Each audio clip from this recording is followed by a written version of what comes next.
మీరు అందరూ లేడీస్ చంపుతున్నారు అంటారండి, నిజం చెప్పండి. అక్కడ లేడీస్ కాంట్రిబ్యూషన్ ఉంటుందా, జెంట్స్ కాంట్రిబ్యూషన్ ఉంటుందా? అవును.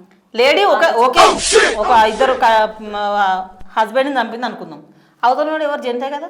మరి సాటి జెంట్స్కి ఆ జెంట్స్ ఎట్లా అన్యాయం చేస్తున్నాడు?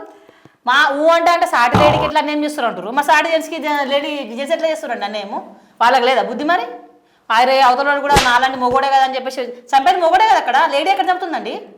Note point. లేడీ చంపుతుందా? చంపేది ఇంకొక మొగోడే. అవును. అది ఎవరు ఆలోచిస్తలేరు. ఆడ చంపింది కానీ ఆడేది ఉన్నాడు మొగోడే కదా, ఆడ కూడా మొగోడే కదా. కరెక్టే మ్యామ్. ఎప్పుడైనా చూస్తే అలా వైఫ్ హస్బెండ్ ని చంపేసింది, వాళ్ళేమో లేచిపోయారు, కానీ అక్కడ కూడా ఉన్నది ఒక అబ్బాయే కదా. కరెక్టే, అదెందుకు ఆలోచించట్లేదు? అది ఎవరు చెప్పట్లేరు. అది చంపింది మొగని చంపింది, అది మొగని చంపింది. ఏడ చంపేంత బలం ఉంటుంది అండి లేడీకి? ఎంతైనా సరే ఏ ఆడడానికైనా మొగని చంపే ఎవరో కొంతమంది నిజంగా బాగా స్ట్రాంగ్ ఉండి ఏదో జిమ్ములు అట్లాంటివి చేసిన ఎవరో ఉంటుంది తప్ప, కానీ చంపడంలో మొగలే కదా. చంపుకున్నది మొగలే, మధ్యలో బ్లేమ్ చేసేది మాత్రం ఆడవాళ్ళు. మీకు అంత కష్టంగా ఉన్నప్పుడు మ్యూచువల్ అండర్స్టాండింగ్ లో విడిపోండి.